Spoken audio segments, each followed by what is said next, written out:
नई पीढ़ी को पारंपरिक लोकगीतों से जोड़ना उत्कृष्ट कार्य। प्रो उषा सिंह। भोजपुरी लोक संस्कृति हमारी पहचान है। दुर्गेश चंचल। नई पीढ़ी को पारंपरिक लोकगीतों से जोड़ने का कार्य बहुत ही प्रशंसनीय है। इसके लिए संस्कृति विभाग उत्तर प्रदेश को धन्यवाद देना चाहूंगी। यह बातें बतौर मुख्य अतिथि डॉक्टर उषा सिंह, विभागाध्यक्ष संगीत और ललित कला विभाग दीनदयाल उपाध्याय को ने कही। संस्कृति विभाग उत्तर प्रदेश के सहयोग से शारदा संगीतालय कि राकेश श्रीवास्तव जी को मैं इस बात की बहुत बहुत बधाई देती हूँ कि इन्होंने लोक संगीत को गोरखपुर जैसी जगह में संरक्षित किया है। और मुझे लगता है ये प्रतिवर्ष इस तरह के कार्यशाला का आयोजन करते हैं और यहाँ से बच्चे काफ़ी अच्छा सीख के जाते हैं। मेरे पास में कुछ बच्चे आते हैं जो बहुत ही अच्छा फोक गाते हैं, तो इस तरह इनका कार्य बहुत ही सराहनीय है। और हमारी जो परंपराएं हैं संगीत के रूप में संरक्षित है, उसको ये बच्चों तक, युवाओं तक पहुंचाने का कार्य कर रहे हैं। और जैसा कि इन्होंने बताया कि हमारे सरकार भी इस पे काफ़ी ध्यान है उसका कि हम अपने संस्कृति को, संस्कार को संरक्षित रखें। कला के साथ साथ ये संगीत बहुत बड़ा माध्यम है, एक शब्दों में सुर, लय, ताल के साथ इसे संरक्षित करते हैं।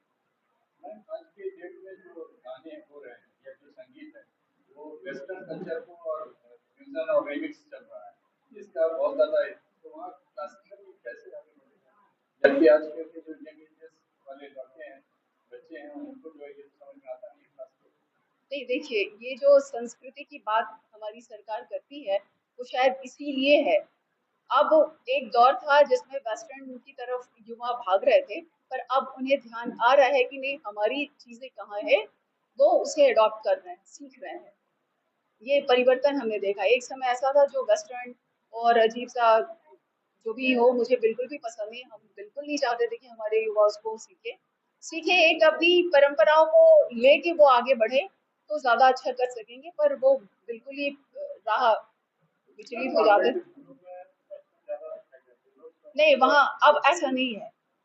अब जहाँ तक है ये न्यू एजुकेशन पॉलिसी में इस चीज़ों को अगर करती है तो वो गलत करती है।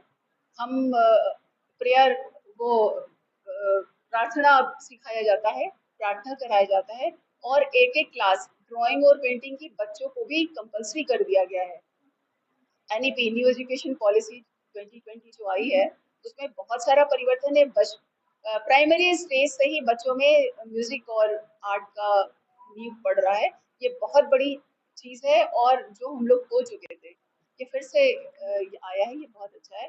और मुझे लगता है कि हम हिप हॉप और अन्य वो छोड़ के हम फिर से आएंगे अपनी मूल स्वरूप में, और बच्चे हमारे मानसिक रूप से, आर्थिक रूप से और सामाजिक रूप से सुदृढ़ होंगे।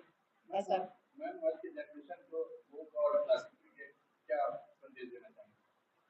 देखिए, फोक और क्लासिकल के लिए हम ये कि देखिए हर स्टेट में, जैसे आप मैथिली ठाकुर को सुन रहे होंगे, बिहार के फोक को उसने काफी आगे बढ़ाया है। मैं चाहती हूँ कि यूपी के भी फोक को, इसके पूर्व भी मैंने कहा था कि यूपी के भी फोक को कुछ ऐसे आर्टिस्ट, हमारे युवा आर्टिस्ट हो जो हर रिचुअल्स के को करके इसको आगे बढ़ाए, यूट्यूबर बने, प्रचार प्रसार करे हमारे कल्चर को, यूपी के कल्चर को, पहनावा को, परिधान, खान पान, और साथ में संगीत अगर ऐसा करेंगे तो उसमें सारी चीजें आती है। और युवाओं से यही कहेंगे कि इसको आगे बढ़ाए, हमारी अपनी भाषा और संगीत को।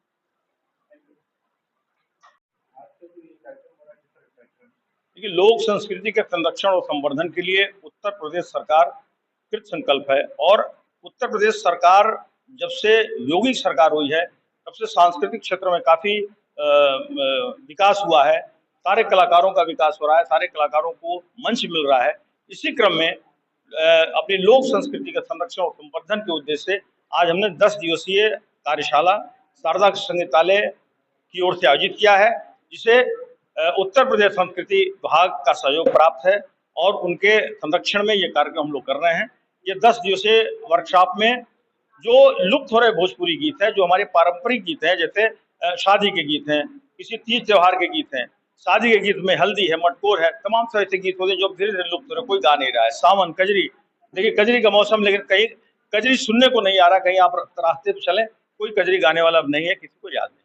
उन सारे जो लुप्त हो रहे संस्कृति उसको हमने पुनर्जीवित करने के लिए ये संकल्प उठाया है और मैं हमेशा इस तरह का कार्यशाला करता रहता हूं, जिसमें आप देख सकते हैं तमाम प्रतिभागी आ चुके हैं और इनका ये 10 दिवसीय वर्कशॉप होगा और 10वें दिन जो ये तैयार करेंगे उसको आम जनता के सामने उसका प्रदर्शन भी हम कराएंगे और उनको प्रदर्शन करके हम सारे लोगों को प्रमाण पत्र भी देंगे।